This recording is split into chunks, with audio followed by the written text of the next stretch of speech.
सत श्री अकाल, नमस्ते साਰਿਆਂ ਨੂੰ बहुत बहुत प्यार। मैं ਤੁਹਾਡਾ अपना हरदीप सिंह एजुकेशन तो ਅੱਜ ਤੁਹਾਡੇ ਨਾਲ 1 ਵਜੇ ਦਾ ਲਾਈਵ ਦਾ ਵਾਅਦਾ ਕੀਤਾ ਸੀ। ਥੋੜਾ ਜਿਹਾ ਲੇਟ ਹੋ ਗਿਆ, ਟੈਕਨੀਕਲ ਰੀਜ਼ਨ ਸੀ। ਕੁਝ ਅਪਡੇਟ ਬਹੁਤ ਜ਼ਿਆਦਾ ਸੀਗੇ ਕੈਨੇਡਾ ਦੇ, ਜਰਮਨੀ ਦੇ, ਯੂਕੇ ਦੇ। ਉਹਨਾਂ ਨੂੰ ਸਟੱਡੀ ਕਰਦੇ ਕਿਉਂਕਿ ਮੈਨੂੰ ਇਹ ਹੁੰਦਾ ਕਿ ਜਦੋਂ ਤੁਹਾਡੇ ਨਾਲ ਲਾਈਵ ਹੋਵਾਂ ਤੇ ਤੁਹਾਨੂੰ ਜਿਹੜੀ ਇਨਫੋਰਮੇਸ਼ਨ ਤੁਹਾਡੇ ਨਾਲ ਸ਼ੇਅਰ ਕਰਾਂ ਉਹ ਬਹੁਤ ਜ਼ਿਆਦਾ ਇਨਫੋਰਮੇਟਿਵ ਹੋਵੇ ਤੁਹਾਡੇ ਸਾਰਿਆਂ ਦੇ ਲਈ। ਅੱਜ ਦੀ ਜਿਹੜੀ ਸਾਡੀ ਡਿਸਕਸ਼ਨ ਹੈ ਉਹ ਕੈਨੇਡਾ ਅਸੀਂ ਵਿਦਆਊਟ ਆਇਲਸ ਸਟੂਡੈਂਟ ਵੀਜ਼ਾ ਤੇ ਕਿੱਦਾਂ ਜਾ ਸਕਦੇ ਹਾਂ ਉਹਦੇ ਬਾਰੇ ਗੱਲ ਕਰਾਂਗੇ। ਕਿੱਥੇ ਕਿੱਥੇ ਜਾ ਸਕਦੇ ਹਾਂ, ਕਿੱਦਾਂ ਕਿੱਦਾਂ ਜਾ ਸਕਦੇ ਹਾਂ। ਬ੍ਰਿਟਿਸ਼ ਕੋਲੰਬੀਆ ਦੇ ਵਿੱਚ ਸਾਡੇ ਕੋਲ ਆਪਸ਼ਨ ਹੈ ਜਿਹੜੀ ਓਵਰਆਲ 6 2 ਤੋਂ 5.5 ਦੇ ਨਾਲ ਆਪਾਂ ਪੋਸਟ ਗ੍ਰੈਜੂਏਟ ਡਿਪਲੋਮਾ ਕਿੱਦਾਂ ਲੈ ਸਕਦੇ ਹਾਂ ਉਹਦੇ ਬਾਰੇ ਡਿਸਕਸ ਕਰਾਂਗੇ। ਜਰਮਨੀ ਦੇ ਵਿੱਚ ਜਿਹੜਾ ਆਪਾਂ ਗੱਲ ਕਰਦੇ ਸੀ ਕਿ ਜਰਮਨੀ 3.5 ਲੱਖ ਦਾ ਇੰਨਾ ਕੁ ਅੱਛਾ ਰਿਸਪੌਂਸ ਆ ਰਿਹਾ, ਉਹਦੇ ਬਾਰੇ ਕਈ ਕੁਐਰੀਜ਼ ਹੈਗੀਆਂ, ਉਹਦੇ ਬਾਰੇ ਡਿਸਕਸ ਕਰਾਂਗੇ। ਕੈਨੇਡਾ ਦੇ ਵਿੱਚ ਜਿਹੜੇ ਇਸ ਵੇਲੇ ਐਕਸਪ੍ਰੈਸ ਐਂਟਰੀ ਦੇ ਵਿੱਚ ਕੇਸਿਸ ਦੇ ਵਿੱਚ ਜਾਂ PNP ਦੇ ਵਿੱਚ ਜਾਂ ਐਸੈਂਸ਼ੀਅਲ ਸਰਵਿਸਿਜ਼ ਦੇ ਵਿੱਚ ਕਿਹੜੇ ਇਹੋ ਜਿਹੇ ਚੀਜ਼ਾਂ ਜਿਹੜੀਆਂ ਅਪਡੇਟ ਹੋਈਆਂ ਜਿਨ੍ਹਾਂ ਦੇ ਵਿੱਚ ਸਾਡਾ ਅਗਲਾ ਰਿਜ਼ਲਟ ਆਉਣਾ ਬਹੁਤ ਵਧੀਆ ਹੋ ਸਕਦਾ, ਉਹਦੇ ਬਾਰੇ ਗੱਲ ਕਰਾਂਗੇ। ਯੂਕੇ ਕੀ ਚੱਲ ਰਿਹਾ, 1.5 ਲੱਖ ਰੁਪਏ ਦੇ ਵਿੱਚ ਆਪਾਂ ਯੂਕੇ ਕਿੱਦਾਂ ਜਾ ਸਕਦੇ ਹਾਂ ਉਹਦੇ ਬਾਰੇ ਵੀ ਗੱਲ ਕਰਾਂਗੇ। ਦੋਸਤੋ ਅੱਜ ਦਾ ਲਾਈਵ ਫਿਰ ਕੱਲ੍ਹ ਨੂੰ ਸਾਡੇ ਨਾਲ ਲਾਈਵ ਹੋਣਾ ਜਰਮਨ ਯੂਨੀਵਰਸਿਟੀ ਨੇ, ਜਰਮਨ ਦੇ ਕਾਲਜ ਦੇ ਇੰਡੀਅਨ ਰਿਪਰੈਜ਼ੈਂਟੇਟਿਵਸ ਹੈਗੇ ਆ, ਉਹ ਮੇਰੇ ਨਾਲ ਲਾਈਵ ਹੋਣਗੇ ਤੁਹਾਡੇ ਨਾਲ ਹੀ, ਤੇ ਉਹਦੇ ਵਿੱਚ ਆਪਾਂ ਜਰਮਨੀ ਬਾਰੇ ਉਹਨਾਂ ਦੇ ਕਾਲਜ ਦੇ ਬਾਰੇ ਡਿਟੇਲ ਦੇ ਵਿੱਚ ਗੱਲ ਕਰਾਂਗੇ। ਅੱਜ ਦਾ ਜਿਹੜਾ ਲਾਈਵ ਪ੍ਰੋਗਰਾਮ ਹੈ ਮੈਨੂੰ ਉਮੀਦ ਆ ਤੁਸੀਂ ਇੰਨਾ ਕੁ ਪਿਆਰ, ਇੰਨਾ ਕੁ ਇਹਨੂੰ ਸ਼ੇਅਰ ਕਰ ਦਿਓ, ਇੰਨਾ ਕੁ ਲਾਈਕ ਕਰ ਦਿਓ ਕਿ ਇੰਨੀਆਂ ਸਾਰੀਆਂ ਕੁਐਰੀਜ਼ ਆ ਸਾਡੇ ਕੋਲ ਕਿ ਸਾਨੂੰ ਹਰੇਕ ਦਾ ਜਵਾਬ ਦੇਣਾ, ਮੈਨੂੰ ਟੀਮ ਵੱਡੀ ਕਰਨੀ ਪੈ ਰਹੀ ਹੈ ਸਲੋਲੀ ਗ੍ਰੈਜੂਅਲੀ, ਤੇ ਬਹੁਤ ਸਾਰੀਆਂ ਜਿਹੜੇ ਐਨਰੋਲਮੈਂਟਸ ਆ ਸਾਡੇ ਕੋਲ ਜਿਨ੍ਹਾਂ ਉੱਤੇ ਅਸੀਂ ਇਸ ਵੇਲੇ ਕੰਮ ਕਰ ਰਹੇ ਹਾਂ। ਆਲਮੋਸਟ ਵਿੱਚ 100 ਦੇ ਆਸ-ਪਾਸ ਐਪਲੀਕੇਸ਼ਨ ਕੈਨੇਡਾ, ਸਾਡੇ ਕੋਲ ਯੂਕੇ ਦੀਆਂ 100 ਐਪਲੀਕੇਸ਼ਨਸ ਹੈਗੀਆਂ। ਫਿਰ ਯੂਕੇ ਪੁਆਇੰਟ ਬੇਸ ਸਿਸਟਮ ਦੇ ਵਿੱਚ ਕੀ ਚੱਲ ਰਿਹਾ ਉਹਦੇ ਬਾਰੇ ਵੀ ਤੁਹਾਡੇ ਨਾਲ ਅੱਜ ਥੋੜ੍ਹਾ ਜਿਹਾ ਗੱਲ ਕਰਾਂਗਾ। ਕੋਵਿਡ ਦੇ ਨਾਲ ਅੰਬੈਸੀ ਕਦੋਂ ਖੁੱਲ੍ਹ ਰਹੀ ਹੈ, ਕਿਹੜੀਆਂ ਅੰਬੈਸੀਆਂ ਖੁੱਲ੍ਹ ਗਈਆਂ, ਕਿਹੜੀਆਂ ਖੁੱਲ੍ਹ ਰਹੀਆਂ, ਅੱਗੇ ਫੀਸਾਂ ਸਾਨੂੰ ਪੇ ਕਰਨੀਆਂ ਚਾਹੀਦੀਆਂ ਕਿ ਨਹੀਂ, ਇਹਦੇ ਬਾਰੇ ਵੀ ਅੱਜ ਤੁਹਾਨੂੰ ਥੋੜ੍ਹਾ ਜਿਹਾ ਡਿਸਕਸ਼ਨ ਲਾਸਟ ਲਾਈਵ ਦੇ ਵਿੱਚ ਵੀ ਦਿੱਤਾ ਸੀ, ਹੁਣ ਵੀ ਤੁਹਾਨੂੰ ਦਿਆਂਗਾ। ਕੈਨੇਡਾ ਦੇ ਜਿਹੜੀਆਂ ਅਪਡੇਸ਼ਨਸ ਹੈਗੀਆਂ ਉਹਦੇ ਬਾਰੇ ਅਗਰ ਮੈਂ ਗੱਲ ਕਰਾਂ ਤੇ PR ਦੇ ਵਿੱਚ ਅੱਜ ਵੀ ਇੰਡੀਆ ਨੰਬਰ 1 ਤੇ ਹੈ। ਇੱਕ ਫੈਕਟ ਤੁਹਾਨੂੰ ਦੱਸ ਰਿਹਾ, ਇੰਡੀਆ ਜਿਹੜਾ ਹੈਗਾ ਅੱਜ ਵੀ ਕੈਨੇਡਾ ਦੇ ਵਿੱਚ ਨੰਬਰ 1 ਤੇ ਹੈ ਕਿ ਜਿਹੜਾ 18 19 20 ਦੇ ਵਿੱਚ ਜਿਹੜਾ ਚੜਿਆ। ਸਭ ਤੋਂ ਪਹਿਲਾਂ ਜਿਹੜਾ ਕੈਨੇਡਾ ਹੈਗਾ ਉੱਥੇ ਇਮੀਗ੍ਰੈਂਟ ਜਿਹੜੇ ਆਉਂਦੇ ਆ ਉਹ ਇੰਡੀਆ ਤੋਂ ਆਉਂਦੇ ਆ ਨੰਬਰ 1। ਤੇ ਮੈਂ ਕਿਹੜੀਆਂ ਕੰਟਰੀਆਂ ਤੋਂ ਜਿਹੜੀਆਂ ਅੱਗੇ ਆ ਰਹੀਆਂ ਹੈਗੀਆਂ ਉਹਦੇ ਦੇ ਵਿੱਚ ਆਪਾਂ ਜਦੋਂ ਗੱਲ ਕਰਦੇ ਹਾਂ, ਚਾਈਨਾ ਦੂਜੇ ਨੰਬਰ ਤੇ ਆ, ਇੰਡੀਆ ਪਹਿਲੇ ਨੰਬਰ ਤੇ ਆ। ਇਹ ਜਸਟ ਇੱਕ ਇਨਫੋਰਮੇਸ਼ਨ ਹੈ, ਇਹਦੇ ਨਾਲ ਆਪਾਂ ਨੂੰ ਕੋਈ ਫਰਕ ਨਹੀਂ ਪੈਂਦਾ ਕਿ ਆਪਾਂ ਉਹਦੇ ਨਾਲ ਕੀ ਕਰ ਰਹੇ ਕੀ ਨਹੀਂ ਕਰ ਰਹੇ, ਬਟ ਆਪਾਂ ਨੂੰ ਇਹਦੇ ਨਾਲ ਇਹ ਫਰਕ ਜ਼ਰੂਰ ਪੈਂਦਾ ਕਿ ਆਪਾਂ ਇਹ ਦੇਖ ਸਕਦੇ ਕਿ ਅਸੀਂ ਸਾਡੇ ਲਈ ਇਹਦਾ ਕਿੰਨਾ ਬੈਨੀਫਿਟ ਹੈ। ਕਿਉਂਕਿ ਜਦੋਂ ਕੈਨੇਡਾ ਅੱਜ ਵੀ ਗੱਲ ਕਰਦਾ ਕਿ ਉਹ ਦੇਖਦਾ ਕਿ ਕਿਹੜੀ ਕੰਟਰੀ ਤੋਂ ਸਾਨੂੰ ਜ਼ਿਆਦਾ ਇਮੀਗ੍ਰੈਂਟਸ ਮਿਲਦੇ ਆ, ਉਹਦੇ ਬਾਰੇ ਜਦੋਂ ਅਸੀਂ ਗੱਲ ਕਰਦੇ ਹਾਂ ਸਭ ਤੋਂ ਪਹਿਲੇ ਨੰਬਰ ਤੇ ਇੰਡੀਆ, ਫਿਰ ਚਾਈਨਾ, ਫਿਰ ਫਿਲੀਪਾਈਨਸ, ਫਿਰ USA, ਨਾਈਜੀਰੀਆ। USA ਦੇ ਵਿੱਚ ਤਾਂ ਜ਼ਿਆਦਾ ਕਿਉਂਕਿ ਸਾਰੀ ਦੁਨੀਆ ਤੋਂ ਕਈ ਬੰਦੇ H1B1 ਤੇ ਜਿਹੜਾ US ਜਾਂਦੇ ਆ ਉਹ ਦੁਬਾਰਾ ਉੱਥੇ ਸੈਟਲ ਨਹੀਂ ਹੋ ਪਾਉਂਦੇ, ਉਹ ਫਿਰ ਉੱਥੋਂ ਸੈਟਲ ਹੋਣ ਦੇ ਲਈ ਕੈਨੇਡਾ ਮੂਵ ਔਨ ਕਰ ਜਾਂਦੇ ਆ। Syria, France, Iran, Brazil. Pakistan ਦਾ ਨੰਬਰ 6ਵਾਂ ਹੈਗਾ, ਨੇਪਾਲ ਇਹਦੇ ਵਿੱਚ ਨਹੀਂ ਆ ਰਿਹਾ, ਚਾਈਨਾ ਹੈਗਾ 2nd ਨੰਬਰ ਤੇ। So this is just information. Visa application centres ਜਿਹੜੇ ਹੈਗੇ ਆ ਪੂਰੇ ਆਲ ਓਵਰ ਵਰਲਡ ਦੇ ਵਿੱਚ, ਇੰਡੀਆ ਦੇ ਵਿੱਚ ਕੈਨੇਡਾ ਨੇ ਨਹੀਂ ਖੋਲ੍ਹਿਆ ਹਾਲੇ ਵੀਜ਼ਾ ਐਪਲੀਕੇਸ਼ਨ ਸੈਂਟਰ। ਇਹਦੀ ਵੈਬਸਾਈਟ ਕਹਿ ਰਹੀ ਹੈ, CIC ਨਿਊਜ਼ ਆਨਲਾਈਨ ਖੋਲ੍ਹ ਕੇ ਤੁਸੀਂ ਦੇਖ ਸਕਦੇ ਹੋ। ਆਸਟਰੀਆ, ਬਹਿਰੀਨ, ਇਹਨਾਂ ਕੰਟਰੀ ਦੇ ਵਿੱਚ ਜਦੋਂ ਅਸੀਂ ਦੇਖਦੇ ਹਾਂ Austria, Bahrain, China, Germany, Greece, Iraq, Israel, Italy, Japan, Malaysia, Netherland, UAE, ਇਹਨਾਂ ਸਾਰਿਆਂ ਦੇ ਵਿੱਚ ਇਹਨਾਂ ਦੇ ਜਿਹੜੇ ਵੀਜ਼ਾ ਐਪਲੀਕੇਸ਼ਨ ਸੈਂਟਰਸ ਹੈ ਉਹ ਖੁੱਲ੍ਹ ਚੁੱਕੇ ਆ ਕੈਨੇਡਾ ਦੇ। ਅਲਬਰਟਾ ਦਾ ਪੁਆਇੰਟ 300 ਜਿਹੜਾ ਸਭ ਤੋਂ ਘੱਟ ਡਰਾ ਨਿਕਲਿਆ, ਇਸ ਵੇਲੇ 2 ਡਰਾ ਨਿਕਲੇ। ਅਲਬਰਟਾ ਨੇ 300 ਪੁਆਇੰਟ ਦੇ ਉੱਤੇ ਐਪਲੀਕੇਸ਼ਨਸ ਅਸੈਪਟ ਕੀਤੀਆਂ ਹੈਗੀਆਂ। ਇਹ ਵੀ ਇੱਕ ਨਿਊਜ਼ ਰਹੀ ਹੈ, ਬੜਾ ਵੱਡਾ ਸਟੈਪ ਸੀਗਾ ਅਲਬਰਟਾ ਦਾ, ਜਿਹਨੇ ਬਹੁਤ ਦੇਰ ਬਾਅਦ ਇੱਕ ਬਹੁਤ ਲੋਅਰ ਲੈਵਲ ਤੇ ਆ ਕੇ ਜਿਹੜਾ ਡਰਾ ਕੱਢਿਆ ਹੈਗਾ। ਕਿਊਬੈਕ ਦੇ ਵਿੱਚ 24 ਆਕੂਪੇਸ਼ਨਸ ਜਿਨ੍ਹਾਂ ਨੂੰ ਐਸੈਂਸ਼ੀਅਲ ਸਰਵਿਸਿਜ਼ ਦੇ ਵਿੱਚ ਕਿਊਬੈਕ ਨੇ ਪਾਤਾ, ਉਹਦੀ ਵਿੱਚ ਅਗਰ ਮੈਂ ਗੱਲ ਕਰਾਂ ਤੇ ਡਰਾਈਵਰਸ ਹੈ, ਮੀਟ ਕਟਰਸ ਹੈ, ਨਰਸਿਸ ਸਾਰੇ ਤਰ੍ਹਾਂ ਦੀਆਂ ਨਰਸਿਸ ਹੈ, ਚਾਹੇ ਉਹ ਰਜਿਸਟਰਡ ਹੈ ਚਾਹੇ ਉਹ ਪ੍ਰੈਕਟੀਕਲ ਨਰਸਿਸ ਹੈਗੀਆਂ, ਰੈਸਟੋਰੈਂਟ ਮੈਨੇਜਰਸ ਹੈਗੇ ਆ, ਫਿਰ ਕੁੱਕ ਐਂਡ ਸ਼ੈਫ ਹੈ, और अगर कोई मेरा जिहड़ा व्यूअर्स हैगा अगर बिजनेस वीजे ते कैनेडा जाना चाहता, ਉੱਥੇ ਜਾ ਕੇ ਬਿਜ਼ਨਸ ਲੈਣਾ ਚਾਹੁੰਦਾ, ਉਹਨੂੰ ਵੀ ਕਈ ਪ੍ਰੋਵਿੰਸ ਨੇ ਉਹਨੂੰ ਐਸੈਂਸ਼ੀਅਲ ਸਰਵਿਸਿਜ਼ ਦੇ ਵਿੱਚ ਪਾਇਆ ਹੋਇਆ। ਕੁਝ ਕਾਲਸ ਆ, ਮੈਂ ਇੱਕ ਮਿੰਟ, ਸੌਰੀ ਇੱਕ ਕਾਲ ਆ ਰਹੀ ਸੀ ਬਾਰ-ਬਾਰ। ਹੁਣ ਇਹਦੇ ਵਿੱਚ ਟਰੱਕ ਡਰਾਈਵਰਸ ਹੈਗੇ ਆ, ਮੀਟ ਕਟਰਸ ਆ, ਨਰਸਿਸ ਆ, ਸਾਡੀ ਐਡ ਚੱਲ ਰਹੀ ਹੈ ਟਰੱਕ ਡਰਾਈਵਰਸ ਦੀ। ਅਗਰ ਕੋਈ ਅਰਬ ਕੰਟਰੀਜ਼ ਦੇ ਟਰੱਕ ਡਰਾਈਵਰਸ ਹੈ ਉਹ ਕੈਨੇਡਾ ਮੂਵ ਔਨ ਹੋਣਾ ਚਾਹੁੰਦੇ ਆ, ਬਹੁਤ ਇਸ ਵੇਲੇ ਰੈਡੀ ਟੂ ਮੂਵ, ਅਵੇਲੇਬਲ ਲੀਮੀਆਜ਼ ਪਈਆਂ ਹੋਈਆਂ, ਨਰਸਿਸ ਦੀਆਂ ਅਵੇਲੇਬਲ ਲੀਮੀਆਜ਼ ਪਈਆਂ ਹੋਈਆਂ, ਕੁੱਕ ਸ਼ੈਫ ਹੈ, ਮੀਟ ਕਟਰਸ ਹੈ, ਫਾਰਮ ਫਿਸ਼ ਫਾਰਮਰ ਦੇ ਵਿੱਚ ਹੈ ਜਿਹੜੇ ਬੱਚਿਆਂ ਦੀ ਰਿਕੁਆਇਰਮੈਂਟ ਹੈ +2 ਓਨਲੀ, ਸਿਰਫ 10+2 ਕੀਤੀ ਹੋਈ ਆ, ਔਰ ਆਇਲਸ ਦੇ ਵਿੱਚੋਂ 4-4.5 ਬੈਂਡ ਚਾਹੀਦੇ ਆ। ਕੈਨੇਡਾ ਜਾਣ ਦੇ ਇੱਛੁਕ ਹੈਗੇ ਆ, ਗੈਪ ਗਰੁੱਪ ਜ਼ਿਆਦਾ ਹੈਗਾ, ਉਹ ਇਹਨਾਂ ਕੈਟਾਗਰੀ ਦੇ ਵਿੱਚ ਉਹ ਜਾ ਸਕਦੇ ਆ। ਹੁਣ ਅਗਲੀ ਗੱਲ ਕਰਦੇ ਆ, ਕੈਨੇਡਾ ਆਪਾਂ ਵਿਦਆਊਟ ਆਇਲਸ ਕਿੱਦਾਂ ਜਾ ਸਕਦੇ ਆ, ਜਿਹੜਾ ਮੇਨ ਸਾਡਾ ਅੱਜ ਦਾ ਜਿਹੜਾ ਲਾਈਵ ਹੁੰਦਾ ਮੇਰਾ ਮੈਟਰ ਸੀ। CBSE ਸਟੂਡੈਂਟ ਜਿਨ੍ਹਾਂ ਦੇ ਕੋਲ 70% ਸਕੋਰਸ ਹੈਗੇ ਆ, CBSE 10+2 ਔਰ ਬੈਚਲਰ +2 ਕੀਤੀ ਹੋਈ ਜਿਨ੍ਹਾਂ ਨੇ, ਉਹ undergraduate programme and post graduate programme, ਇਹ ਦੋਨਾਂ ਦੇ ਲਈ ਸਾਡੇ ਕੋਲ ਟੋਰਾਂਟੋ ਦੇ ਵਿੱਚ ਯੂਨੀਵਰਸਿਟੀ ਹੈ ਜਿਹੜੀ ਤੁਹਾਨੂੰ ਵਿਦਆਊਟ ਆਇਲਸ ਐਡਮਿਸ਼ਨ ਦੇ ਦੇਗੀ, both under grad and post grad ਔਰ ਵਿਦਆਊਟ ਆਇਲਸ। CBSE ਹੋਣਾ ਚਾਹੀਦਾ ਬੱਚਾ 70% ਅਬਵ ਨੰਬਰ ਉਹਦੇ ਹੋਣੇ ਚਾਹੀਦੇ ਆ।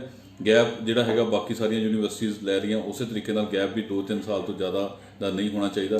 ਅਗਰ ਇੱਦਾਂ ਦੇ ਕੋਈ ਬੱਚੇ ਕੈਨੇਡਾ ਜਾਣਾ ਚਾਹੁੰਦੇ, ਆਇਲਸ ਦੀ ਐਗਜ਼ਾਮ ਨਹੀਂ ਦੇ ਪਾ ਰਹੇ ਡਿਊ ਟੂ ਕਰੋਨਾ ਵਾਇਰਸ ਤੇ ਪੈਂਡੇਮਿਕ ਕਰਕੇ, ਉਹਨਾਂ ਦੇ ਲਈ ਇਹ ਆਪਸ਼ਨ ਹੈਗੀ ਆ ਕਿ ਉਹ ਟੋਰਾਂਟੋ ਦੇ ਵਿੱਚ without IELTS unconditional offer letter, ਮੈਂ ਕੰਡੀਸ਼ਨਲ ਆਫਰ ਲੈਟਰ ਨਹੀਂ ਕਹਿ ਰਿਹਾ, unconditional offer letter without IELTS university ਹੈ ਸਾਡੇ ਕੋਲ ਜਿਹੜੀ ਕੈਨੇਡਾ ਦੇ ਵਿੱਚ ਟੋਰਾਂਟੋ ਦੇ ਵਿੱਚ ਤੁਹਾਨੂੰ ਐਡਮਿਸ਼ਨ ਦੇਗੀ, under graduate and post graduate both. So ਇਸ ਤੋਂ ਬਾਅਦ 'ਚੋਂ ਸਾਡੇ ਕੋਲ ਬ੍ਰਿਟਿਸ਼ ਕੋਲੰਬੀਆ ਦੇ ਵਿੱਚ ਗਵਰਨਮੈਂਟ ਇੰਸਟੀਚਿਊਟ ਹੈਗਾ, ਦੋਨਾਂ ਇਹਨਾਂ ਜਿਹੜੀ ਟੋਰਾਂਟੋ ਦੇ ਵਿੱਚ ਵੀ ਆਪਸ਼ਨ ਤੁਹਾਨੂੰ ਦੇ ਰਿਹਾ, ਪੋਸਟ ਗ੍ਰੈਜੂਏਟ ਵਰਕ ਪਰਮਿਟ ਆ ਨਾਲ 3 ਸਾਲ ਦਾ, ਚਾਹੇ ਤੁਸੀਂ ਅੰਡਰ ਗ੍ਰੈਜੂਏਟ ਲੈ ਲਓ ਚਾਹੇ ਤੁਸੀਂ ਪੋਸਟ ਗ੍ਰੈਜੂਏਟ ਲੈ ਲਓ। ਬ੍ਰਿਟਿਸ਼ ਕੋਲੰਬੀਆ ਦੇ ਵਿੱਚ ਸਾਡੇ ਕੋਲ ਪੋਸਟ ਗ੍ਰੈਜੂਏਟ ਬੱਚੇ ਈਵਨ +2 ਦੇ ਬਾਅਦ 'ਚੋਂ ਤਾਂ ਹਰ ਥਾਂ 'ਤੇ ਆਪਸ਼ਨ ਹੈਗੀ ਆ ਕਿ ਅਗਰ ਓਵਰਆਲ ਤੁਹਾਡੇ ਕੋਲ 6 ਬੈਂਡ ਆ, 2 'ਚੋਂ 5.5 ਹੈ ਅਤੇ ਤੁਹਾਡੇ ਕੋਲ ਵੈਨਕੂਵਰ ਜਾਣਾ ਚਾਹੁੰਦੇ ਆ, ਸਾਡੇ ਕੋਲ ਵੈਨਕੂਵਰ ਦੇ ਵਿੱਚ ਤੁਹਾਨੂੰ ਅਸੀਂ ਪੋਸਟ ਗ੍ਰੈਜੂਏਟ ਡਿਪਲੋਮਾ ਦੇ ਸਕਦੇ ਹਾਂ ਓਵਰਆਲ 6, 2 'ਚੋਂ 5.5 ਦੇ ਨਾਲ। ਦੋਸਤੋ ਬਹੁਤ ਡਿਮਾਂਡ ਹੈਗੀ ਇਸ ਵੇਲੇ ਵੈਨਕੂਵਰ ਦੀ ਕਿ ਉੱਥੇ ਤੁਹਾਨੂੰ ਆਪਸ਼ਨ ਨਹੀਂ ਮਿਲਦੀ ਵੀ 2 'ਚੋਂ ਪੋਸਟ ਗ੍ਰੈਜੂਏਟ ਪ੍ਰੋਗਰਾਮ ਦੇ ਵਿੱਚ, ਉਹ ਵੀ ਗਵਰਨਮੈਂਟ ਇੰਸਟੀਚਿਊਟ ਹੋਵੇ, ਘੱਟੋ ਘੱਟ ਫੀਸ ਹੋਏਗੀ ਉਹਦੀ, ਤੇ ਉਸ ਤੋਂ ਬਾਅਦ 'ਚੋਂ ਉਹਦੀ ਜਿਹੜੀ ਪੋਸਟ ਗ੍ਰੈਜੂਏਟ ਡਿਪਲੋਮੇ ਦੀ ਜਿਹੜੀ ਹੈਗੀ ਆ ਵੈਨਕੂਵਰ ਦੇ ਲਾਗੇ ਬ੍ਰਿਟਿਸ਼ ਕੋਲੰਬੀਆ ਦੇ ਵਿੱਚ। ਸੋ ਪੋਸਟ ਗ੍ਰੈਜੂਏਟ ਡਿਪਲੋਮਾ ਸਾਡੇ ਪੋਸਟ ਗ੍ਰੈਜੂਏਟ ਵਰਕ ਪਰਮਿਟ ਸਾਡੇ ਹਰੇਕ ਕੋਰਸ ਦੇ ਵਿੱਚ ਹਰੇਕ ਕਾਲਜ ਦੇ ਵਿੱਚ ਹੋਏਗਾ। ਅਸੀਂ ਉਹ ਬਿਲਕੁਲ ਤੁਹਾਡੇ ਨਾਲ ਡੀਲ ਨਹੀਂ ਕਰਦੇ ਜਿਨ੍ਹਾਂ ਵਿੱਚ ਪੋਸਟ ਗ੍ਰੈਜੂਏਟ ਵਰਕ ਪਰਮਿਟ ਅਸੀਂ ਤੁਹਾਨੂੰ ਨਹੀਂ ਦੇ ਸਕਦੇ। ਕੈਨੇਡਾ ਫੀਸਾਂ ਭੇਜਣ ਤੋਂ ਪਹਿਲਾਂ ਮੈਂ ਫਿਰ ਇੱਕ ਵਾਰੀ ਵਾਰਨ ਕੀਤਾ ਸੀ ਲਾਸਟ ਟਾਈਮ ਵੀ, ਹੁਣ ਵੀ ਵਾਰਨਿੰਗ ਦਿਆਂਗਾ, ਫੀਸ ਭੇਜਣ ਤੋਂ ਪਹਿਲਾਂ ਆਫਰਾਂ ਆ ਰਹੀਆਂ, ਸਾਡੇ ਕੋਲ ਵੀ ਆ ਰਹੀਆਂ, ਅਸੀਂ ਘੱਟੋ ਘੱਟ ਇਸ ਵੇਲੇ 60-70 ਆਫਰ ਲੈਟਰ ਦੇ ਚੁੱਕੇ ਹਾਂ, 40-50 ਆਫਰ ਲੈਟਰ ਜਿਹੜੀਆਂ ਹੈਗੀਆਂ ਕੁਝ ਪੈਂਡਿੰਗ ਹੋਣਗੀਆਂ। 100+ ਐਪਲੀਕੇਸ਼ਨ ਸਾਡੇ ਕੋਲ ਕੈਨੇਡਾ ਦੀਆਂ ਪਿਛਲੇ 1 ਮਹੀਨੇ ਦੇ ਵਿੱਚ ਸਾਡੇ ਕੋਲ ਹੈਗੀਆਂ ਜਿਨ੍ਹਾਂ 'ਤੇ ਅਸੀਂ ਇਸ ਵੇਲੇ ਕੰਮ ਕਰ ਰਹੇ ਹਾਂ। ਮੈਂ ਗੱਲ ਕਰ ਰਿਹਾ ਕਿ ਅਗਰ ਤੁਹਾਡੇ ਕੋਲ ਆਫਰ ਲੈਟਰ ਤੁਹਾਡੀ ਆ ਗਈ ਹੈ, GIC ਤੁਹਾਡਾ ਪੇਡ ਹੈ, ਜਿਹੜੇ ਬੱਚਿਆਂ ਦਾ ਕੇਸ ਰਿਫਿਊਜ਼ ਸੀਗਾ, ਉਹਨਾਂ ਦੇ ਬਾਇਓਮੈਟ੍ਰਿਕ ਹੋਏ ਹੋਏ ਸੀ, ਮੈਡੀਕਲ ਹੋਇਆ ਹੋਇਆ ਸੀ, ਉਹਨਾਂ ਲਈ ਤੇ ਅੱਛੀ ਗੱਲ ਹੈਗੀ ਆ ਕਿ ਉਹਨਾਂ ਦਾ ਫਾਈਲ ਆਨਲਾਈਨ ਅੱਜ ਲੱਗ ਸਕਦੀ ਹੈ।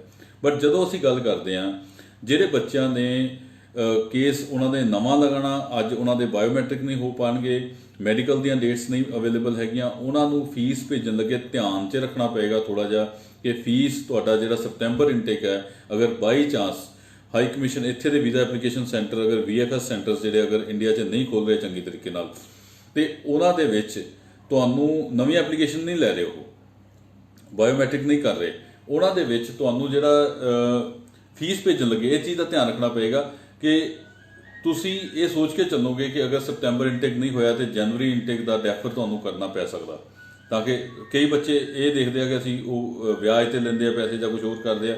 ਅਗਰ ਇਦਾਂ ਦਾ ਕੁਝ ਕਰਨਾ ਤੇ ਫੀਸ ਥੱਲੇ ਵੇਟ ਕਰਕੇ ਫਿਰ ਭੇਜੋ। ਇਸ ਤੋਂ ਬਾਅਦ 'ਚੋਂ ਨੈਕਸਟ ਜਿਹੜਾ ਸੀਨ ਹੈਗਾ, ਮੈਂ ਅੱਜ ਵੀ ਦੇਖਦਾ ਪਿਆ ਬਹੁਤ ਸਾਰੇ ਬੱਚੇ ਇਦਾਂ ਦੇ ਹੈਗੇ ਆ ਜਿਹੜੇ ਏਜੰਟਾਂ ਦੇ ਅਕਾਊਂਟਾਂ ਦੇ ਵਿੱਚ ਪੈਸੇ ਟ੍ਰਾਂਸਫਰ ਕਰ ਦਿੰਦੇ ਆ। ਮੈਨੂੰ ਨਹੀਂ ਸਮਝ ਲੱਗਦੀ ਵੀ ਇਹ ਚੀਜ਼ ਆਪਾਂ ਕਿਉਂ ਕਰਦੇ ਪਏ ਆ। ਇਸ ਚੀਜ਼ ਤੋਂ ਬਚਾ ਕੇ ਰੱਖਣਾ ਚਾਹੀਦਾ ਆਪਣੇ ਆਪ ਨੂੰ। ਜਿਹੜੀ ਫੀਸ ਪੇ ਕਰੋ ਆਪਣੇ ਕਾਲਜ ਆਪਣੀ ਆਫਰ ਲੈਟਰ ਤੇ ਜਿਹੜੇ ਬੈਂਕ ਡਿਟੇਲਸ ਕਾਲਜ ਦੀਆਂ ਦਿੱਤੀਆਂ ਉਹਦੇ 'ਚ ਸਿੱਧੀਆਂ ਡਾਇਰੈਕਟ ਪੇ ਕਰੋ, ਕਿਸੇ ਏਜੰਟ ਦੇ ਅਕਾਊਂਟ 'ਚ ਨਾ ਪਾਓ। ਹਾਂ ਤੁਸੀਂ ਉਹਨੂੰ ਟ੍ਰਾਂਸਫਰ ਕਰ ਸਕਦੇ ਆ, ਜਿਹੜੇ ਇੰਟਰਮੀਡੀਏਟ ਫੋਰੈਕਸ ਕੰਪਨੀਜ਼ ਹੁੰਦੀਆਂ, ਵਾਈਜ਼ਮੈਨ ਹੈ, ਪੌਲ ਮਰਚੈਂਟ ਹੈ, ਇੱਦਾਂ ਦੀਆਂ ਜਿਹੜੀਆਂ ਕੰਪਨੀਜ਼ ਆ ਉਹਨਾਂ ਵਿੱਚ ਤੁਸੀਂ ਪੈਸੇ ਟ੍ਰਾਂਸਫਰ ਕਰਕੇ ਉਹਨਾਂ ਦੇ ਥਰੂ ਅੱਗੇ ਉਹ ਕਰਵਾ ਸਕਦੇ ਹੋ। ਦਿਸ ਇਜ਼ ਦਾ ਪ੍ਰੋਸੈਸ। ਇਹ ਪ੍ਰੋਸੈਸ ਅਪਰੂਵਡ ਪ੍ਰੋਸੈਸ ਆ from reserve bank of India. ਫਿਰ ਇਸ ਤੋਂ ਬਾਅਦ ਚੋਂ ਨੈਕਸਟ ਜਿਹੜੀ ਗੱਲ ਕਰ ਰਿਹਾ ਮੈਂ, ਜਰਮਨੀ ਸਟੂਡੈਂਟ ਵੀਜ਼ਾ, ਜਿਹੜੇ 3.5 ਲੱਖ ਦਾ ਪੈਕੇਜ ਅਸੀਂ ਪਾਇਆ ਸੀ, ਉਹਦੇ ਵਿੱਚ ਬਹੁਤ ਸਾਰੀਆਂ ਕੁਇਰੀਜ਼ ਆ। ਆਲਮੋਸਟ 40-50 ਕੇਸਿਸ ਅਸੀਂ ਉਹ 'ਚ ਰਜਿਸਟਰ ਕਰ ਚੁੱਕੇ ਹਾਂ। ਤੁਸੀਂ ਕੋਈ ਪੈਸਾ ਐਡਵਾਂਸ 'ਚ ਨਹੀਂ ਦੇਣਾ। Initial deposit I am talking about, ਜਿਹੜੇ ਬਲੌਕ ਅਕਾਊਂਟ ਦੇ ਵਿੱਚ ਜਰਮਨੀ 'ਚ ਤੁਹਾਡੇ ਪੈਸੇ ਚਾਹੀਦੇ ਉਹ ਤੁਸੀਂ ਪੇ ਕਰਨੇ ਆ। ਦੈਟ ਇਜ਼ 10,235 ਯੂਰੋ, ਉਹ ਤੁਸੀਂ ਪੇ ਕਰਨੇ ਆ, ਤੁਸੀਂ ਉਹ ਬੈਂਕ ਦੇ ਵਿੱਚ ਜਮ੍ਹਾਂ ਕਰਾਣੇ ਆ। ਉਹ ਅਸੀਂ ਨਹੀਂ ਕਰਾਂਗੇ। 10,235 ਯੂਰੋ ਜਿਹੜੇ ਹੈਗੇ ਆ ਉਹ that is not included in package ਦੇ ਵਿੱਚ। ਜਿਹੜਾ ਅਸੀਂ 3.5 ਲੱਖ ਦਾ ਪੈਕੇਜ ਅਸੀਂ ਕਰ ਰਹੇ ਹਾਂ ਉਹਦੇ ਵਿੱਚ ਤੁਹਾਡਾ ਕੀ ਹੈਗਾ, ਇਨੀਸ਼ੀਅਲ ਡਿਪੋਜ਼ਿਟ। ਜਿਹੜਾ ਕਾਲਜ ਤੁਹਾਨੂੰ ਇਨੀਸ਼ੀਅਲ ਡਿਪੋਜ਼ਿਟ ਦੇ ਕੇ ਤੁਹਾਨੂੰ ਵੀਜ਼ਾ ਲੈਟਰ ਦਿੰਦਾ, ਜਿੰਨਾ ਤੁਹਾਡੀ ਫਾਈਲ ਲੱਗਦੀ ਐਮਬੈਸੀ 'ਚ, ਉਹ ਇਨਕਲੂਡਡ ਹੈ। ਤੁਹਾਡੀ ਐਮਬੈਸੀ ਫੀਸ ਇਨਕਲੂਡਡ ਹੈ, ਤੁਹਾਡੀ ਮੈਡੀਕਲ ਇੰਸ਼ੋਰੈਂਸ ਇਨਕਲੂਡਡ ਹੈ, ਤੁਹਾਡੀ ਅਪਾਇੰਟਮੈਂਟ ਜਿਹੜੀ ਅਸੀਂ ਉਹਦੇ ਕੁਝ ਖਰਚਾ ਕਰਕੇ ਅਪਾਇੰਟਮੈਂਟ ਤੁਹਾਡੀ ਲੈਣੀ ਆ, ਦੈਟ ਇਜ਼ ਇਨਕਲੂਡਡ। ਇਹਦੇ ਨਾਲ ਤੁਹਾਨੂੰ ਇਹ ਬੈਨੀਫਿਟ ਮਿਲਦਾ in case of visa refusal. Appointment ਜਿਹੜੀ ਇਹਦੇ ਵਿੱਚ ਹੁੰਦੀ ਹੈ ਉਹ ਤੁਹਾਨੂੰ ਇਸ ਤਰੀਕੇ ਨਾਲ ਮਿਲਦੀ ਹੈ ਕਿ ਉਸ ਚੀਜ਼ ਦੇ ਨਾਲ ਮਿਲਦੀ ਹੈ ਕਿ ਤੁਹਾਨੂੰ ਇੰਟਰਵਿਊ ਉੱਥੇ ਹੋਣੀ ਹੈ। ਮਾਸਟਰ ਪ੍ਰੋਗਰਾਮ ਦੇ ਵਿੱਚ ਇੰਟਰਵਿਊ ਨਹੀਂ ਹੁੰਦੀ। ਅਗਰ ਤੁਸੀਂ ਡਾਇਰੈਕਟ ਮਾਸਟਰ ਲੈ ਰਹੇ ਹੋ ਜਰਮਨੀ ਦੇ ਵਿੱਚ, ਦੈਟ ਇਜ਼ ਫਾਈਲ ਤੁਹਾਡੀ VFS ਡਿਪੋਜ਼ਿਟ ਹੁੰਦੀ ਹੈ ਬਾਇਓਮੈਟ੍ਰਿਕ ਦੇ ਨਾਲ, ਦੈਟਸ ਇਟ ਔਨ। ਪਰ ਜਦੋਂ ਤੁਸੀਂ ਲੈਂਗੁਏਜ ਪ੍ਰੋਗਰਾਮ ਲਈ ਜਾ ਰਹੇ ਹੋ ਜਾਂ ਬੈਚਲਰ ਦੇ ਲਈ ਜਾ ਰਹੇ ਹੋ, ਡਾਇਰੈਕਟ ਤੁਹਾਡੀ ਇੱਕ ਇੰਟਰਵਿਊ ਹੁੰਦੀ ਹੈ। ਕਈ ਬੱਚੇ ਇੰਟਰਵਿਊ ਪਾਸ ਨਹੀਂ ਕਰ ਪਾਉਂਦੇ, ਇੰਟਰਵਿਊ ਫੇਲ ਹੁੰਦੀ ਹੈ ਤੇ ਉਹਨਾਂ ਦਾ 1 ਲੱਖ ਦੇ ਆਸ-ਪਾਸ ਦਾ ਨੁਕਸਾਨ ਹੋ ਜਾਂਦਾ। That is cover under package programme, ਕਿ ਉਹ ਤੁਹਾਡਾ ਕੋਈ ਨੁਕਸਾਨ ਨਾ ਹੋਵੇ। ਬਲੌਕ ਅਕਾਊਂਟ ਜਿਹੜਾ ਹੈ ਤੁਹਾਡੀ ਪੇਮੈਂਟ ਆ, ਤੁਹਾਡਾ ਹੀ ਆ। ਜਿੰਨੇ ਪੈਸੇ ਤੁਸੀਂ ਜਮ੍ਹਾਂ ਕਰਾਓਗੇ ਉਹ as it is in case of visa refusal ਹੁੰਦਾ ਤੇ ਤੁਸੀਂ ਉਹ ਪੈਸੇ ਕਢਾ ਸਕਦੇ ਹੋ। ਜਰਮਨੀ ਦੇ ਵਿੱਚ ਇਸ ਵੇਲੇ 70-80% ਵੀਜ਼ਾ ਸਕਸੈਸ ਰੇਟ ਚੱਲ ਰਿਹਾ, ਅੱਗੇ ਆਉਣ ਵਾਲੇ ਦਿਨਾਂ 'ਚ ਵੀ ਚੱਲੇਗਾ। ਤੇ ਇਹਦੇ ਨਾਲ ਤੁਹਾਨੂੰ ਇਹਦਾ ਬੈਨੀਫਿਟ ਮਿਲੇਗਾ ਕਿ ਤੁਸੀਂ ਪੈਕੇਜ ਜਿਹੜਾ ਹੈਗਾ ਤੁਹਾਨੂੰ ਕੋਈ ਨੁਕਸਾਨ ਨਹੀਂ ਹੋਏਗਾ ਇਨ ਕੇਸ ਆਫ ਵੀਜ਼ਾ। ਅਗਰ ਤੁਸੀਂ ਆਪਣਾ ਫੀਸ ਪੇ ਕਰਨਾ ਚਾਹੁੰਦੇ ਹੋ ਤੁਸੀਂ ਆਪ ਪੇ ਕਰ ਲਓ, ਤੇ ਟੋਟਲ 2-2.5 ਲੱਖ ਰੁਪਏ ਦਾ ਖਰਚਾ ਤੁਹਾਡਾ ਵੀਜ਼ੇ ਤੋਂ ਪਹਿਲਾਂ ਆਏਗਾ, ਬਾਕੀ ਤੁਹਾਡਾ ਵੀਜ਼ੇ ਤੋਂ ਬਾਅਦ 'ਚੋਂ ਆਏਗਾ। ਆਸਟ੍ਰੇਲੀਆ, ਮੈਂ ਫਿਰ ਕਹਿੰਦਾ ਪਿਆ ਪੈਕੇਜ ਅਸੀਂ ਤਾਂ ਕਰ ਰਹੇ ਹਾਂ ਤਾਂ ਕਿ ਤੁਹਾਨੂੰ ਤੁਹਾਡਾ ਪੈਸਾ ਸੇਫ ਸਿਕਿਉਰ ਰੱਖੀਏ। ਜਿਸ ਦਿਨ ਤੁਹਾਡਾ ਵੀਜ਼ਾ ਆ ਜਾਏ ਉਸ ਦਿਨ ਤੁਹਾਨੂੰ in which country we can go without us. Simar Kaur Rupinder, ma'am, as I already told you that you can go to the Canada without us if you are having 70% scores in your 10+2, and that is only in CBSE board.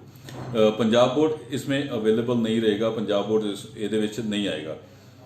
Is this possible for Canada? Yes, that is what I am talking about. Canada ਦੇ ਵਿੱਚ without IELTS possible ਹੈਗਾ। British Columbia ਦੇ ਵਿੱਚ, Toronto ਦੇ ਵਿੱਚ ਸਾਡੇ ਕੋਲ university ਹੈ ਜਿਹੜੀ ਤੁਹਾਨੂੰ CBSE ਤੋਂ ਬਾਅਦ ਚੋਂ ਅਨਕੰਡੀਸ਼ਨਲ ਆਫਰ ਲੈਟਰ ਦੇਗੀ, ਨਾਟ ਕੰਡੀਸ਼ਨਲ ਕਿ ਤੁਸੀਂ ਬਾਅਦ ਚੋਂ ਆਇਲਸ ਕਰੋਗੇ ਜਾਂ ਉੱਥੇ ਜਾ ਕੇ ਕੋਈ ਇੰਗਲਿਸ਼ ਦਾ ਕੋਰਸ ਕਰੋਗੇ। ਨਹੀਂ, ਇਦਾਂ ਦਾ ਕੁਝ ਨਹੀਂ। CBSE ਦੇ ਵਿੱਚੋਂ 70% ਨੰਬਰ ਹੋਣੇ ਚਾਹੀਦੇ ਤੁਹਾਡੇ, ਦੈਟਸ ਆਲ। ਤੁਹਾਡਾ ਜਿਹੜਾ undergraduate programme, postgraduate programme, ਦੋਨੋਂ ਚੀਜ਼ਾਂ ਤੁਹਾਨੂੰ ਉੱਥੇ ਜਾ ਕੇ ਮਿਲਣਗੀਆਂ। ਉੱਥੋਂ ਮਤਲਬ ਇਹ ਤਾਂ ਡਿਪੈਂਡ ਕਰਦਾ, ਅਗਰ ਬੱਚਾ +2 ਆ ਤਾਂ ਉਹਨੂੰ ਗ੍ਰੈਜੂਏਟ ਪ੍ਰੋਗਰਾਮ ਮਿਲੇਗਾ ਅੰਡਰ ਗ੍ਰੈਜੂਏਟ, ਅਗਰ ਬੱਚਾ ਬੈਚਲਰ ਆ ਤਾਂ ਉਹਨੂੰ ਪੋਸਟ ਗ੍ਰੈਜੂਏਟ ਪ੍ਰੋਗਰਾਮ ਮਿਲੇਗਾ। ਦੈਨ ਇਸ ਤੋਂ ਬਾਅਦ 'ਚੋਂ ਅੱਗੇ ਅਸੀਂ ਗੱਲ ਕਰ ਰਹੇ ਸੀ UK 1.5 ਲੱਖ ਰੁਪਏ ਦਾ ਮੈਂ ਇੱਕ ਚੀਜ਼ ਪਾਈ ਸੀ।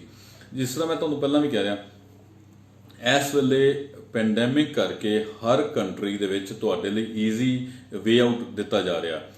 UK ਨੇ ਇੱਕ ਤੁਹਾਨੂੰ ਥੋੜ੍ਹੇ ਦਿਨ ਪਹਿਲਾਂ ਮੈਂ ਦੇਖਦਾ ਪਿਆ, ਹਰੇਕ ਕੰਸਲਟੈਂਟ ਨੇ UK ਦਾ 4 ਸਾਲ ਦਾ ਵੀਜ਼ਾ, 4 ਸਾਲ ਦਾ ਵੀਜ਼ਾ, ਮਤਲਬ 1 ਸਾਲ ਪੜ੍ਹੋ 4 ਸਾਲ ਉੱਥੇ ਸਟੇ ਕਰੋ, ਇਹਦੀ ਪ੍ਰਮੋਸ਼ਨ ਸਟਾਰਟ ਕਰ ਦਿੱਤੀ। ਇਹਦਾ ਜਦ ਕਿ ਇਦਾਂ ਦਾ ਕੁਝ ਵੀ ਨਹੀਂ ਹੋਇਆ ਹਾਲੇ।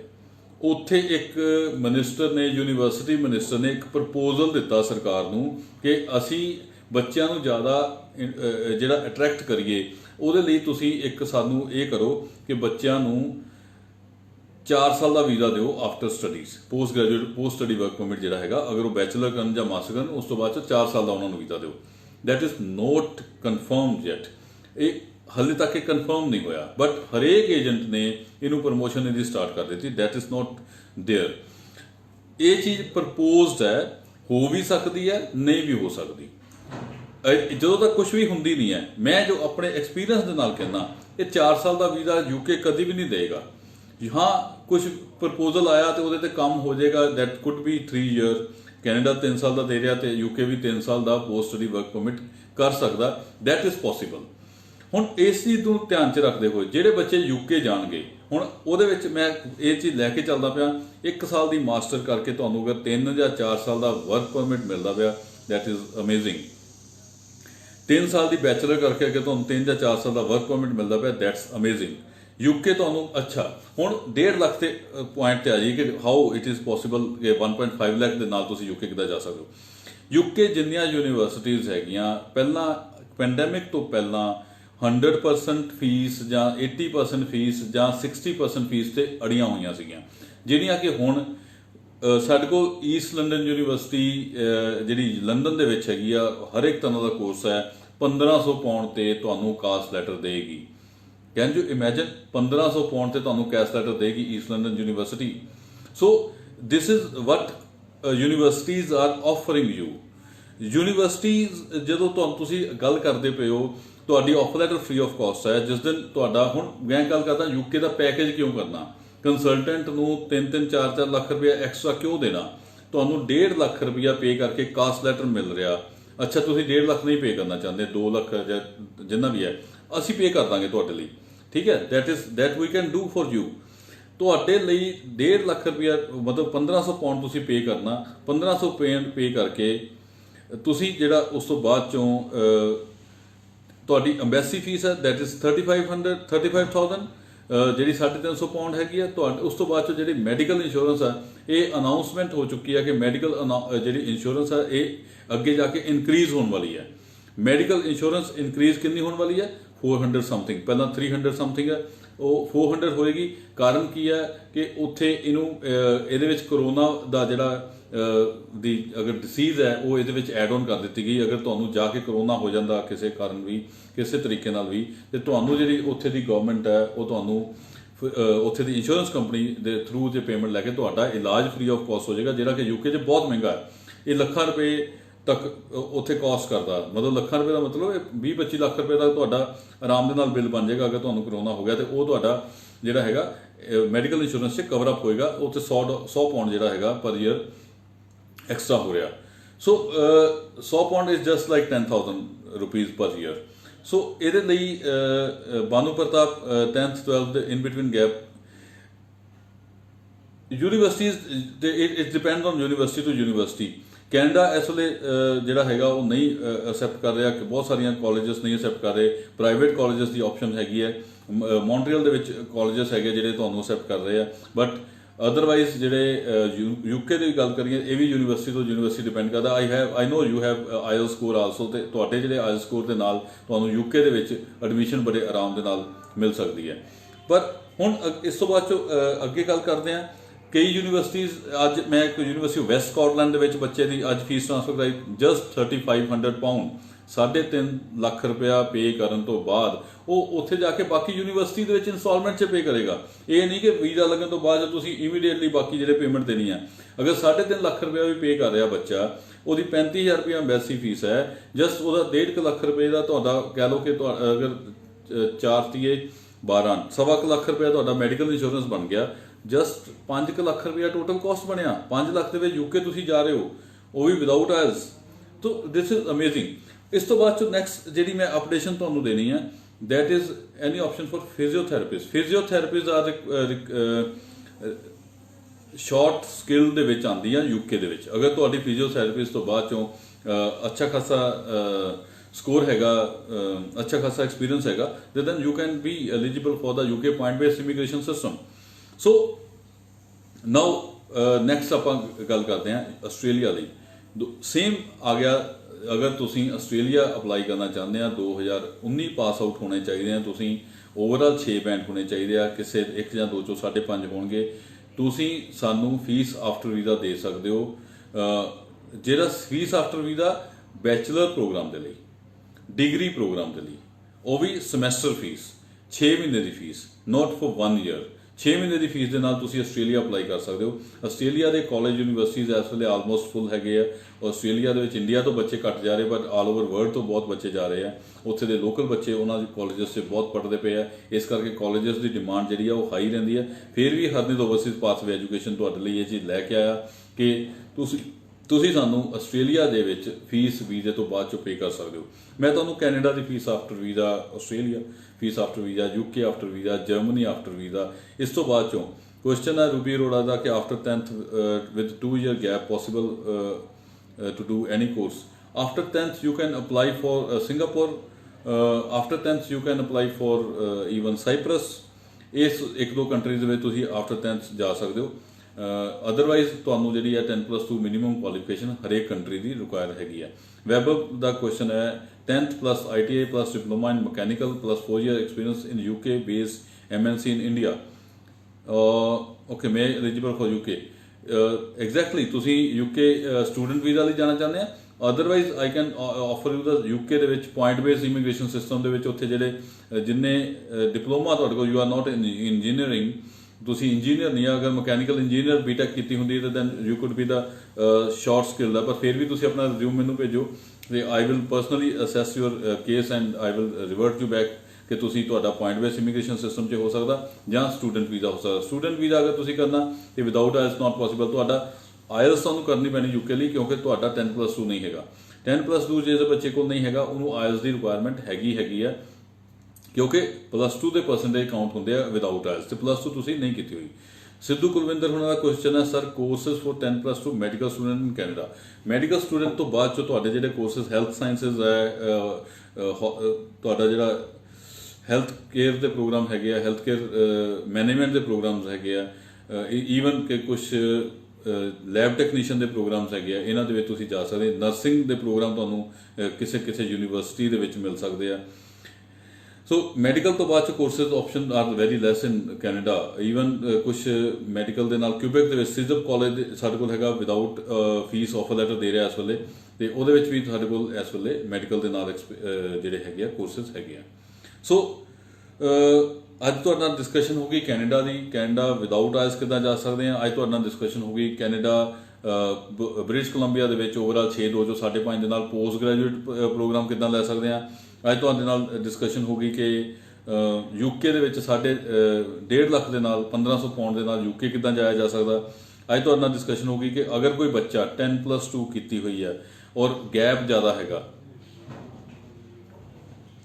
Banu Pratap sir, please reply my question how to fill 10th 10+2 in between gap ਜਿਹੜਾ ਹੈਗਾ ਉਹ ਬਿਕੋਜ਼ ਇਹਦੇ ਵਿੱਚ ਤੁਸੀਂ 10th ਤੋਂ ਬਾਅਦ 'ਚ ਕੋਈ ਐਕਸਪੀਰੀਅੰਸ ਸ਼ੋ ਨਹੀਂ ਕਰ ਸਕਦੇ। 10th ਤੋਂ ਬਾਅਦ ਤੁਹਾਨੂੰ ਕੋਈ ਨਾ ਕੋਈ ਜੌਬ ਤੁਸੀਂ ਸ਼ੋ ਨਹੀਂ ਕਰ ਸਕਦੇ। ਇਹਦੇ ਵਿੱਚ ਤੁਹਾਨੂੰ ਸਿਰਫ ਇਹੋ ਹੀ ਦਿਖਾਉਣਾ ਪੈਂਦਾ ਕਿ ਕੋਈ ਪ੍ਰੋਬਲਮ ਆ ਗਈ ਸੀ, ਕੋਈ ਹੈਲਥ ਦੀਆਂ ਪ੍ਰੋਬਲਮਸ ਆ ਗਈਆਂ ਸੀ, ਇਹਦੇ ਨਾਲ ਤੁਹਾਡਾ 1 ਸਾਲ ਡ੍ਰੌਪ ਆਊਟ ਹੋ ਗਿਆ। ਅਦਰਵਾਈਜ਼ ਜਿਹੜੀ ਇਹ ਗੈਪ ਹੈਗਾ ਇਹ ਬਹੁਤ ਸਾਰੀਆਂ ਯੂਨੀਵਰਸਿਟੀਜ਼ ਇਹਨੂੰ ਅਸੈਪਟ ਨਹੀਂ ਕਰਦੀਆਂ। ਸਿੱਧੂ ਕੁਲਵਿੰਦਰ ਕਹਿ ਰਹੇ can we change your stream. ਬਿਲਕੁਲ ਤੁਸੀਂ ਸਟਰੀਮ ਚੇਂਜ ਕਰ ਸਕਦੇ। ਅਗਰ ਤੁਹਾਡੀ SOP ਬਹੁਤ ਅੱਛੀ ਬਣੀ ਹੋਈ ਤਾਂ ਈਵਨ ਤੁਸੀਂ ਮੈਡੀਕਲ ਤੋਂ ਬਾਅਦ 'ਚ ਤੁਸੀਂ ਹੌਸਪਿਟੈਲਿਟੀ ਦਾ ਪ੍ਰੋਗਰਾਮ ਵੀ ਲੈ ਸਕਦੇ ਹੋ। It's depend on the consultant ਕਿ ਤੁਸੀਂ ਅਗਰ ਤੁਸੀਂ ਮੇਰੇ ਕੋਲੋਂ ਫਾਈਲ ਲਗਾਓਗੇ ਤੇ I will personally make your SOP for ਦਾ ਕਿ ਤੁਸੀਂ ਕਿਉਂ ਮੈਡੀਕਲ ਤੋਂ ਬਾਅਦ 'ਚ ਹੌਸਪਿਟੈਲਿਟੀ ਦਾ ਪ੍ਰੋਗਰਾਮ ਲੈਣਾ ਚਾਹੁੰਦੇ ਆ। Vaibhav Arora, I have done 10+2 from open board with 58% in 2014. Vaibhav ji, you need at least band आपको चाहिए 5.5 if you want to go for the UK. अगर आप इसमें पॉइंट बेस्ड सिस्टम में भी जाना चाहते हो, Tier 2 वर्क परमिट पे भी जाना चाहते हो, तब भी आपको विदाउट आइल्स पॉसिबल नहीं है बिकॉज आपके जो परसेंटेज है ओपन बोर्ड में that is only 58, that need 65% above. And next आपका क्वेश्चन हरप्रीत ब्रीत सर ਸੂ ਕਾਲਜ ਵਿੱਚ ਆਫਰ ਲੈਟਰ ਅਪਲਾਈ ਕੀਤੀ ਹੈ, ਤੁਹਾਡੇ ਤੋਂ 16 ਦਿਨ ਹੋ ਗਏ, ਆਫਰ ਲੈਟਰ ਨਹੀਂ ਆ ਰਹੀ, ਦੱਸੋ ਕੁਝ। ਹਰਪ੍ਰੀਤ ਆਈ ਹੋਪ ਤੁਹਾਡੀ ਆਫਰ ਲੈਟਰ ਆ ਗਈ ਹੋਈ ਹੈ। Otherwise call me after this live session ਤੇ ਮੈਂ ਤੁਹਾਨੂੰ ਐਗਜ਼ੈਕਟਲੀ ਚੈੱਕ ਕਰਕੇ ਆਪਣੇ ਬੈਕ ਆਫਿਸ ਤੋਂ ਕਿ ਕਿਉਂ ਨਹੀਂ ਆ ਰਹੀ ਤੁਹਾਡੇ ਆਫਰ ਲੈਟਰ ਤੇ ਮੈਂ ਤੁਹਾਨੂੰ ਦੱਸ ਦੇਣਾ। ਨਹੀਂ ਤਾਂ ਅਦਰਵਾਈਜ਼ ਇਸ ਹਫਤੇ ਦੇ ਵਿੱਚ ਵੀ ਤੁਹਾਡੀ ਆਫਰ ਲੈਟਰ ਮੰਗਾ ਦਿੰਦੇ ਆ। ਕਾਲਜ ਸੂ ਕਾਲਜ ਦੇ ਵਿੱਚ ਰਸ਼ ਬਹੁਤ ਹੈ because free of caste offer letter ਮਿਲਦੀਆਂ ਪਈਆਂ ਇਸ ਵੇਲੇ। ਸੋ ਆਫਰ ਲੈਟਰ ਜਿਹੜੀਆਂ ਹੈਗੀਆਂ ਉਹ ਅਪਲਾਈ ਜ਼ਿਆਦਾ ਤੋਂ ਜ਼ਿਆਦਾ ਹੋ ਰਹੀਆਂ ਤੇ ਜਿਹੜੀ ਰਿਲੀਜ਼ ਹੈ ਉਹ ਥੋੜੀ ਜਿਹੀ ਡਿਲੇ ਹੋ ਰਹੀ ਹੈ ਬੱਚਿਆਂ ਦੀ। ਸੋ ਜਿਹੜੇ ਬੱਚੇ 10+2 ਤੋਂ ਬਾਅਦ ਚੋਂ 4.5 ਬੈਂਡ ਲੈ ਸਕਦੇ ਹੋ, ਯੂਕੇ ਜਾਣਾ ਚਾਹੁੰਦੇ ਆ, ਉਹ ਦੈਟ ਕੁਡ ਵੀ ਸਾਨੂੰ ਅਪਰੋਚ ਕਰ ਸਕਦੇ ਆ। ਅਸੀਂ ਉਹਨਾਂ ਲਈ ਵੀ ਇੱਕ ਸਪੈਸ਼ਲ ਪ੍ਰੋਗਰਾਮ ਲੈ ਕੇ ਆਏ ਆ ਕਿ 10+2 4.5 ਬੈਂਡ ਯੂਕੇ ਜਾਣਾ ਚਾਹੁੰਦੇ ਹੋ ਤੁਸੀਂ, ਤੇ ਉਹਦੇ ਵੀ ਸਾਰੀ ਫੀਸ ਜਿਹੜੀ ਹੈਗੀ ਆ ਦੈਟ ਇਜ਼ ਆਫਟਰ ਵੀਜ਼ਾ, ਇਹਦੀ ਵੀ ਆਪਸ਼ਨ ਪ੍ਰੋਵੀਜ਼ਨ ਤੁਹਾਨੂੰ ਦਿੱਤੀ ਜਾਏਗੀ। ਇਹਦੇ ਲਈ ਵੀ ਤੁਸੀਂ ਸਾਨੂੰ ਸੰਪਰਕ ਕਰ ਸਕਦੇ ਹੋ। ਸੋ ਅਗਰ ਤੁਸੀਂ ਸਾਡੇ ਕੋਲੋਂ ਐਕਸਪ੍ਰੈਸ ਐਂਟਰੀ ਦੇ ਨਾਲ ਅਪਲਾਈ ਕਰਨਾ ਚਾਹੁੰਦੇ ਹੋ, ਜਿਹੜੇ ਮੈਂ ਤੁਹਾਨੂੰ ਇਸ ਵੇਲੇ ਦੱਸਿਆ ਕੈਨੇਡਾ ਦੇ ਵਿੱਚ ਜਿਹੜਾ ਟੋਰਾਂਟੋ ਦੇ ਵਿੱਚ ਕਿਊਬੈਕ ਸਪੋਰਟ ਕਰ ਰਿਹਾ ਇਸ ਵੇਲੇ, ਉਹਦੇ ਲਈ ਕਿਊਬੈਕ ਹੈ, ਓਨਟਾਰੀਓ ਹੈ, ਬ੍ਰਿਟਿਸ਼ ਕੋਲੰਬੀਆ, ਐਲਬਰਟਾ ਆਪਣੇ ਪੁਆਇੰਟ ਜਿਹੜੇ ਇਸ ਵੇਲੇ 300 ਤੱਕ ਲੈ ਆਏ ਆ। ਅਗਰ ਤੁਸੀਂ ਐਕਸਪ੍ਰੈਸ ਐਂਟਰੀ ਔਰ ਪੀਐਨਪੀ ਦੇ ਵਿੱਚ ਆਪਣੀ ਫਾਈਲਸ ਜਿਹੜੀ ਹੈਗੀਆਂ ਅਸੈਸ ਕਰਾਉਣਾ ਚਾਹੁੰਦੇ ਆ, ਲੌਜ ਕਰਨਾ ਚਾਹੁੰਦੇ ਆ, this is the best time. ਅਗਰ ਤੁਸੀਂ ਟਰੱਕ ਡਰਾਈਵਰ ਹੋ, ਕੁੱਕ ਹੋ, ਸ਼ੈਫ ਹੋ, ਨਰਸਿਸ ਹੋ, ਰੈਸਟੋਰੈਂਟ ਮੈਨੇਜਰ ਹੋ, even if you want to go to business visa, Canada ਜਾਣਾ ਚਾਹੁੰਦੇ ਹੋ ਬਿਜ਼ਨਸ ਵੀਜ਼ਾ, ਤੇ ਉੱਥੇ ਜਾ ਕੇ ਬਿਜ਼ਨਸ ਬਾਏ ਕਰਨਾ ਚਾਹੁੰਦੇ ਹੋ, that is you are in essential services. ਤੁਹਾਡੀਆਂ ਜਿਹੜੀਆਂ ਐਸੈਂਸ਼ੀਅਲ ਸਰਵਿਸਿਜ਼ ਦੇ ਵਿੱਚ ਆਉਣ ਕਰਕੇ ਇਹਦਾ ਸਕਸੈਸ ਰੇਟ ਹਾਈ ਹੈ। ਇਹਦਾ ਸਕਸੈਸ ਦਾ ਜਿਹੜਾ ਡਿਊਰੇਸ਼ਨ ਹੈ ਉਹ ਬਹੁਤ ਘੱਟੀ ਹੋਈ ਹੈ। ਜਿਹਨੂੰ ਸਾਲ ਲੱਗਦਾ ਸੀ ਨਰਸਿਸ ਨੂੰ, ਟਰੱਕ ਡਰਾਈਵਰਸ ਨੂੰ 6 ਮਹੀਨੇ 8 ਮਹੀਨੇ ਲੱਗਦੇ ਸੀ, ਔਰ ਇਸ ਵੇਲੇ ਇਸ ਚੀਜ਼ ਨੂੰ ਲੈ ਕੇ ਟਰੱਕ ਡਰਾਈਵਰਸ ਨੂੰ, ਮੀਟ ਕਟਰਸ ਨੂੰ, ਨਰਸਿਸ ਨੂੰ, cook, chef, restaurant manager, farms supervisors ਆ, ਫਿਸ਼ ਸੀ ਫੂਡ ਵਾਲੇ ਹੈਗੇ ਆ, ਇਹ ਸਾਰੇ ਜਿਹੜੇ ਐਸੈਂਸ਼ੀਅਲ ਸਰਵਿਸ ਹੋਣ ਕਰਕੇ ਜਿਹੜੀ LMI ਇਹਨਾਂ ਦੀ ਰਿਲੀਜ਼ ਹੋ ਰਹੀ ਹੈ 10-10 15-15 ਦਿਨ ਦੇ ਵਿੱਚ। If you want to apply, ਇਹਦੇ ਲਈ ਵੀ ਤੁਸੀਂ ਸਾਨੂੰ ਸੰਪਰਕ ਕਰ ਸਕਦੇ ਹੋ।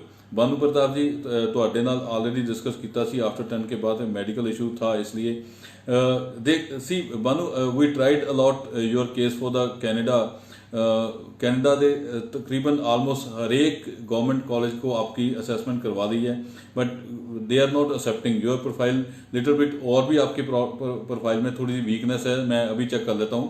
Otherwise you can change your, मैं आपको 1-2 ऑफर लेटर तो ऑप्शन दे चुके हूँ कि आप प्राइवेट कॉलेजेस हैं हमारे पास जिनके पास पोस्ट स्टडी वर्क परमिट भी है, और वहाँ पे भी आप अप्लाई कर सकते हो। गो फॉर दैट, वीज़ा आ जाएगा, पोस्ट स्टडी वर्क परमिट भी है, तो कोई परेशानी नहीं है कि आपको गवर्नमेंट कॉलेज में ही जाना है। सो जो ऑप्शन इस समय मिल रही है तो वी शुड ग्रास्प दैट। उम्मीद है अज का लाइव तुहानू अच्छा लगा होएगा। आलमोस्ट मैनू 30-40 मिनट्स हो गए हैं, तो किसी की कोई क्वेरी है कल आप फिर मिलेंगे Germany student visa BSBI college के नाल। 3 बजे का प्रोग्राम है, असी 3 बजे प्रॉपर तुहाडे नाल लाइव हो जाएंगे। तो प्लीज़ स्टे ट्यून, मेरे नाल अपडेट रहो। जिद्दां ही कोई अपडेशन तुहानू नवीं आती है, कल जर्मनी तो बाद चों फ्राइडे सैटरडे ਜਾਂ ਮੰਡੇ ਟਿਊਜ਼ਡੇ ਤੁਹਾਡਾ ਫਿਰ ਲਾਈਵ ਹੋਊਗਾ। ਅਗਰ ਕੋਈ ਨਵੀਂ ਅਪਡੇਸ਼ਨ ਆ ਰਹੀ ਹੈ ਕਿਸੇ ਆਸਟ੍ਰੇਲੀਆ, UK, ਕੈਨੇਡਾ ਨੂੰ ਲੈ ਕੇ ਜਾਂ ਜਰਮਨੀ ਨੂੰ ਲੈ ਕੇ, ਇਸ ਵੇਲੇ ਟਿਲ ਦੈਨ ਸਾਡੇ ਕੋਲ ਅਪਲਾਈ ਤੁਸੀਂ ਕਰ ਸਕਦੇ ਹੋ। ਅਪਲਾਈ ਅਸੀਂ ਕਰ ਰਹੇ ਹਾਂ, ਆਫਰ ਲੈਟਰ ਲਓ, ਘਰ ਬਹਿ ਜਾਓ ਆਰਾਮ ਦੇ ਨਾਲ। ਫੀਸਾਂ ਟ੍ਰਾਂਸਫਰ ਕਰਨ ਲੱਗੇ ਪ੍ਰੋਪਰ ਸਲਾਹ ਲੈ ਕੇ ਕਰਿਓ, ਇੱਦਾਂ ਹੀ ਫੀਸਾਂ ਟ੍ਰਾਂਸਫਰ ਨਾ ਕਰਿਓ। ਕੈਨੇਡਾ ਦੇ ਵਿੱਚ ਵੀ ਬਹੁਤ ਸਾਰੇ ਕਾਲਜਸ ਹੈ ਹਾਫ ਫੀਸ ਦੇ ਨਾਲ ਤੁਹਾਨੂੰ LOA ਦੇ ਰਹੇ ਆ, ਤੇ ਘੱਟ ਉਸ ਤੋਂ ਵੀ ਘੱਟ ਫੀਸ ਦੇ ਨਾਲ LOA ਦੇ ਰਹੇ ਆ। ਇਹਦੇ ਲਈ ਵੀ ਤੁਸੀਂ ਸਾਡੇ ਨਾਲ ਸੰਪਰਕ ਕਰਨਾ ਚਾਹੁੰਦੇ ਹੋ, ਹਰ ਤਰ੍ਹਾਂ ਦੀ ਆਪਸ਼ਨ ਤੁਹਾਨੂੰ ਦੇ ਰਹੇ ਹਾਂ, ਹਰ ਤਰ੍ਹਾਂ ਦੀ।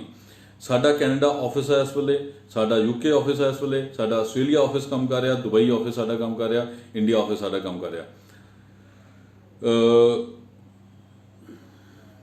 ओके बानू, लेट मी चेक कि आपकी ऑफर लेटर कहाँ से आई है, उसकी फीस का आपका आगे का प्रोसेस कर देते हैं।